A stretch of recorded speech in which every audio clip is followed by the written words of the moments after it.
오늘의 말씀은 역대상 27장 1절에서 34절의 말씀입니다. 이스라엘 자손의 모든 가문의 우두머리와 천부장과 백부장과 왕을 섬기는 관원들이 그들의 숫자대로 반이 나누이니 각 반열이 24,000명씩이라. 1년 동안 달마다 들어가며 나왔으니 첫째 달 반의 반장은 삽디엘의 아들 야소브암이요 그의 반에 24,000명이라. 그는 베레스의 자손으로서 첫째 달 반의 모든 지휘관의 우두머리가 되었고, 둘째 달 반의 반장은 아화 사람 도데요 또 미글롯이 그의 반의 주장이 되었으니 그의 반에 24,000명이요 셋째 달 군대의 셋째 지휘관은 대제사장 여호야다의 아들 브나야요 그의 반에 24,000명이라. 이 브나야는 30명 중에 용사요 30명 위에 있으며 그의 반 중에 그의 아들 암미사밧이 있으며, 넷째 달 넷째 지휘관은 요압의 아우 아사헬이요 그 다음은 그의 아들 스바디아이니 그의 반에 24,000명이요 다섯째 달 다섯째 지휘관은 이스라 사람 삼후시니 그의 반에 24,000명이요 여섯째 달 여섯째 지휘관은 드고아 사람 이게스의 아들 이라이니 그의 반에 24,000명이요 일곱째 달 일곱째 지휘관은 에브라임 자손에 속한 발론 사람 헬레스이니 그의 반에 24,000명이요 여덟째 달 여덟째 지휘관은 세라 족속 후사 사람 시브게이니 그의 반에 24,000명이요 아홉째 달 아홉째 지휘관은 베냐민 자손 아나도스 사람 아비에셀이니 그의 반에 24,000명이요 열째 달 열째 지휘관은 세라 족속 느도바 사람 마하레이니 그의 반에 24,000명이요 열한째 달 열한째 지휘관은 에브라임 자손에 속한 비라돈 사람 브나야이니 그의 반에 24,000명이요 열두째 달 열두째 지휘관은 온니엘 자손에 속한 느도바 사람 헬데니 그 반에 24,000명이었더라. 이스라엘 지파를 관할하는 자는 이러하니라. 르우벤 사람의 지도자는 시그리의 아들 엘리에셀이요 시므온 사람의 지도자는 마가의 아들 스바디아요 레위 사람의 지도자는 그무엘의 아들 하사비아요 아론 자손의 지도자는 사독이요 유다의 지도자는 다윗의 형 엘리후요 이사갈의 지도자는 미가엘의 아들 오므리요 스불론의 지도자는 오바댜의 아들 이스마야요 납달리의 지도자는 아스리엘의 아들 여레모시요 에브라임 자손의 지도자는 아사시아의 아들 호세아요 므낫세 반지파의 지도자는 브다야의 아들 요엘이요 길르앗에 있는 므낫세 반지파의 지도자는 스가랴의 아들 이또요 베냐민의 지도자는 아브넬의 아들 야시엘이요 다는 여로함의 아들 아사렐이니 이들은 이스라엘 지파의 지휘관이었더라. 이스라엘 사람의 20세 이하의 수효는 다윗이 조사하지 아니하였으니 이는 여호와께서 전에 말씀하시기를 이스라엘 사람을 하늘의 별같이 많게 하리라 하셨습니다. 스루야의 아들 요압이 조사하기를 시작하고 끝내지도 못해서 그 일로 말미암아 진노가 이스라엘에게 임한지라. 그 수효를 다윗 왕의 역대 지략에 기록하지 아니하였더라. 아디엘의 아들 아스마웻은 왕의 곳간을 맡았고, 우시아의 아들 요나단은 밭과 성읍과 마을과 망대의 곳간을 맡았고, 글룹의 아들 에스리는 밭가는 농민을 거느렸고, 라마 사람 시므이는 포도원을 맡았고, 스밤 사람 삽디는 포도원의 소산 포도주 곳간을 맡았고, 게들 사람 바알 하나는 형야의 감람나무와 뽕나무를 맡았고, 요아스는 기름 곳간을 맡았고, 사론 사람 시드레는 사론에서 먹이는 솥대를 맡았고, 아들레의 아들 사밧은 골짜기에 있는 솥대를 맡았고, 이스마엘 사람 오빌은 낙타를 맡았고, 메로노 사람 예드야는 나귀를 맡았고, 하갈 사람 야시스는 양떼를 맡았으니 다윗 왕의 재산을 맡은 자들이 이러하였더라.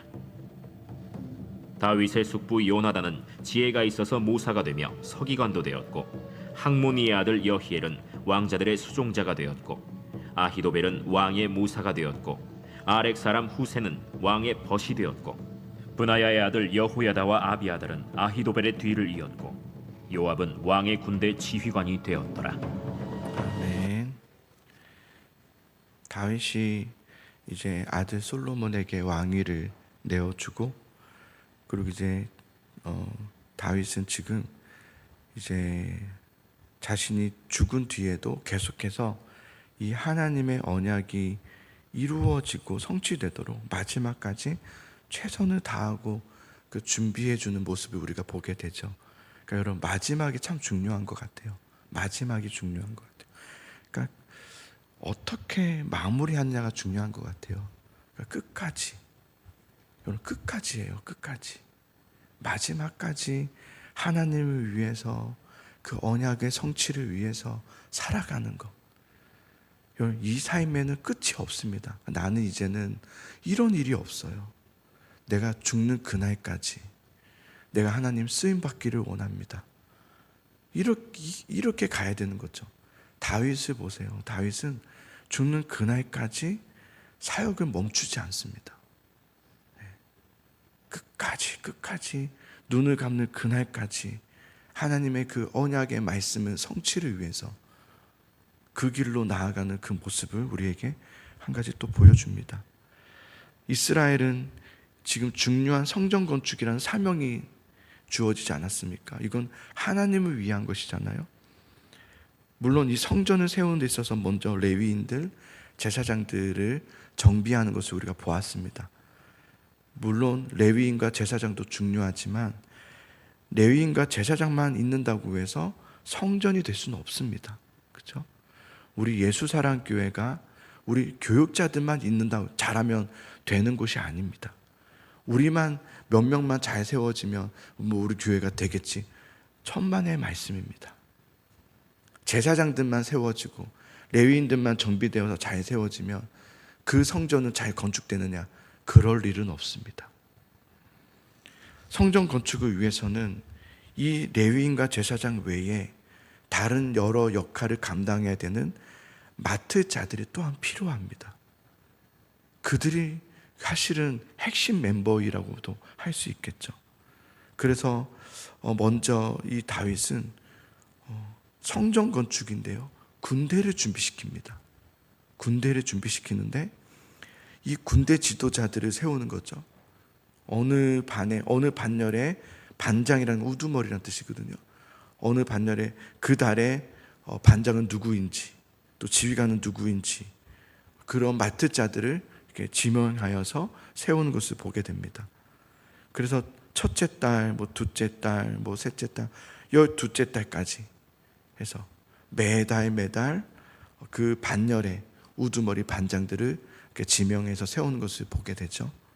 그리고 군대를 준비시키고 그 다음에는 각 지파를 관할할 자들을 또 준비시키고 세우죠. 이를 통해서 각 지파마다 관할할 자들을 정비함을 통해서 각 지파를 중앙관료 체제로 전환시키는 거죠. 그래서 중앙에서 이것은 모든 관료를 체제할 수 있도록, 관리할 수 있도록, 그래서 각 지파의 지도자들을 세우는 일을 하는 것을 보게 됩니다. 그래서 16절부터 보시면 이제 이렇게 되죠. 이스라엘 지파를 관할할 자는 이러하니라, 뭐 루벤, 뭐 시므온, 레위 하면서 쭉 나오죠. 그래서 베냐민까지 나와서 이들은 이스라엘 지파의 지휘관이었더라. 이렇게 그 각 지파의 지휘관들을 이렇게 세운 것을 보게 됩니다. 그리고 23절로 넘어가서 이스라엘 사람의 20세 이하의 수요는 다윗이 조사하지 아니하였다. 왜냐하면 이는 여호와께서 이스라엘 전에 말씀하시기를 이스라엘 사람을 하늘의 별같이 많게 하리라고 말씀하셨었기 때문이다. 하나님이 이스라엘의 사람을 하늘의 별과 같이 많게 하겠다는 그 말씀, 그 언약, 그 약속. 그래서 다윗은 이런 믿음이 있었다는 거예요. 우리 이 나라의 흥망성쇠는 하나님의 손에 달려있다는 것을 믿었다는 거예요. 하나님께 달려있다. 우리가 살고 죽는 것은 누구에게 있다? 하나님에게 있다. 하나님의 손에 있다. 모든 것이 하나님의 뜻과 통치하신 가운데 인도되고 있음을 그는 믿었다는 것을 말하는 겁니다. 그러한 다윗의 믿음대로 하나님은 해주시죠. 믿음대로 하시죠. 믿음대로 하십니다. 하나님은 언약을 하시는 하나님, 약속을 주신 하나님이시고 다윗은 그 언약을 믿었습니다. 그러니 하나님은 그의 믿음대로 될지어다. 그렇게 하시는 거예요. 믿음대로 될지어다예요. 믿음대로 될지어다. 하나님과 다윗은 이런 관계였습니다. 하나님은 약속하시고 다윗은 그것을 믿고. 이것을 협력 관계라고 하기는 좀 그런데요. 협력이라고 한다면 우리는 이런 거니까요. 내가 협력함을 통해서 상대방에게 도움을 주고 힘이 되어질 때 우리 협력이라고 하지만 사실은 우리는 하나님께 협력할 수가 없죠. 우리의 힘이 뭐가 하나님께 협력이 되겠습니까? 우리에게는 하나님께 협력할 만한 힘과 능력이 없습니다. 협력은 될 수 없지만 교제는 될 수 있죠. 협력은 될 수 없지만 교제는 될 수 있어요. 그래서 하나님은 협력이 아니라 우리와의 믿음의 교제를 통해서 그것을 사용하시고 그것을 통해서 일하시는 거예요. 우리의 협력이 아니라 하나님과의 믿음의 교제를 통해서 사용하시고 일하시는 거예요. 그래서 다윗은 하나님과의 믿음의 교제를, 하나님은 그 다윗과의 믿음의 교제를 사용하셔서 그의 믿음대로 되게 하시죠. 그러니까 이 하나님과의 나와의 믿음의 소통, 믿음의 관계가 얼마나 중요한지. 하나님은 다윗에게 많은 복을 주십니다. 믿음대로 되게 하시죠. 그래서 25절부터 왕의 재산을 맡은 자들이 나옵니다.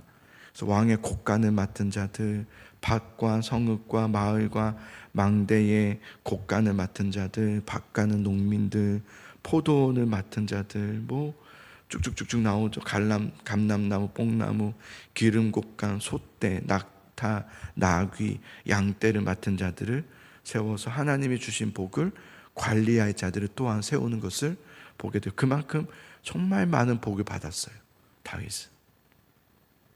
하나님과의 믿음의 관계 안에서 하나님 주시는 은혜의 복이 있는 거죠.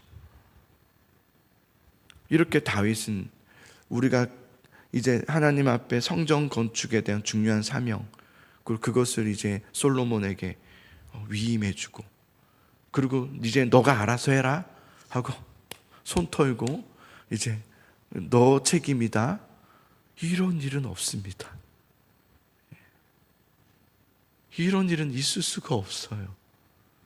교회 안에서도 이런 일은 있을 수가 없습니다. 이거 네 거다, 이거 내 일 아니다, 이런 일은 있을 수가 없습니다. 레위인과 제사장을 세우지만 중요한 인물들이죠. 정말 중요합니다, 레위인과 제사장의 역할이. 그러나 그 외에도 다른 것을 맡을 자들, 그들이 중요하죠. 그들이 세워짐으로 그들을 성전 건축에 참여시키고 동참시켜요. 그런데 잘 보시면 모든 백성을 동원시키진 않습니다. 하나님의 나라라는 그 성전을 세우는 데 있어서 모든 사람을 다 동원시키진 않아요. 그럴 수도 없고요. 그 중에 몇 사람들, 그들의 몇 사람들, 그 몇 사람들을 세우는 거예요. 그래서 한편으로는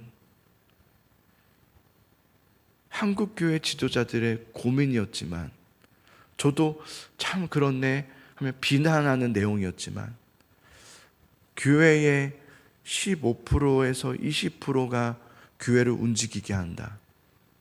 그래서 뭐 그런 것들. 근데 물론 그것은 좋은 모습은 아니지만, 그런데 한편으로 또 생각해 보면 하나님은 모든 사람을 통해서 일하시는 게 아니라 그 중에 준비된 자들, 그 중에 깨어있는 자들을 통해서 그 성전을 건축해 가시고 세워 가시는구나 라는 것을 또한 보게 됩니다. 그래서 하나님은, 다윗은 모든 백성을 다 동원시키는 것이 아니라 준비된 자들, 순종할 자들, 그래서 언제든지 부르면 예 하고 나아갈 자들을 부르시고 지명해서 세워서 그들을 사용하시는 것을 보게 됩니다. 하나님 나라는 말로 하는 것이 아니다라고 어제 같이 나눴었죠. 하나님 나라는 말로 하는 것이 아니다. 그리고 또 하나가 있습니다. 하나님 나라는 사람의 숫자와 사람의 힘과 사람의 규모로 세워지는 것이 아니다. 하나님 나라는 그런 것들로 세워지는 것이 아니다. 그러면 무엇으로 성전이 건축되고 무엇으로 하나님 나라를 세우며 교회를 부흥케 하는가? 믿음으로입니다. 믿음으로. 아무리 돈이 많고 규모가 있고 사람이 많고 재능이 있고 아무리 실력이 있어도 그 삶의 중심에 하나님이 있지 않으면, 그 삶의 중심에 하나님으로 있지 않는다면 하나님은 그곳에 하나님의 나라를 세워가실 수가 없습니다. 여러분, 우리가 꼭 이 사실을 기억해야 합니다. 사람이 없어서도 아니요, 돈이 없어서도 아니요, 자원이 없어서도 아니요, 믿음이 없어서입니다. 어떤 믿음이요? 언제든지 부르시면 순종하여 나아갈 믿음의 자녀들. 그런 믿음의 자녀들이 없는다면 하나님 나라가 세워질 수가 없습니다. 그래서 하나님은 우리의 준비로 일하시는 분이 아니라 하나님은 필요하실 때 언제든 사용하실 수 있도록 우리는 준비되어야 된다는 거예요. 언제든 필요하실 때 사용될 수 있는 준비를 하고 있어야 되는 거예요. 그렇게 준비되어 있을 때 하나님께서 부르실 때 예 하고 나아가는 거예요. 늘 깨어 있는 거예요. 우리의 실력으로가 아니라 믿음으로, 나는 주님 믿습니다 하면서 나아가는 것. 그래서 우리가 작고 연약하고 또 좀 부족해도 믿음이 있다면, 하나님에 대한 믿음이 있다면 우리는 하나님의 나라를 위해 사용되는 일꾼들이 될 것입니다. 할렐루야. 하나님 나라의 일꾼으로 사용되기를 원하십니까? 아마 한국의 성도들은 많이들 원하지 않을 거예요. 하나님 나라의 일꾼보단 그냥 내가 얻고 싶을 거예요. 이거 얻고 싶고 저거 얻고 싶고. 이렇게 순서를 정해버리면 우리는 얻지도 못하고 쓰임받지도 못하는 인생을 살아갈 수밖에 없게 되는 것 같아요. 주님 앞에 준비돼 보세요. 한번 사용돼 보세요. 하나님께서 은혜의 복을 주시는 거예요. 순서가 그래요. 그러니 우리가 하나님께서 언제든지 필요하실 때마다 사용될 수 있는 준비를 하는 거예요. 실력을 준비하는 것이 아니라 믿음을 준비하는 거예요. 그래서 예 주님 저를 써주시고 사용해 주세요 라고 하는 것. 그 믿음이 우리에게 있기를 간절히 축복합니다.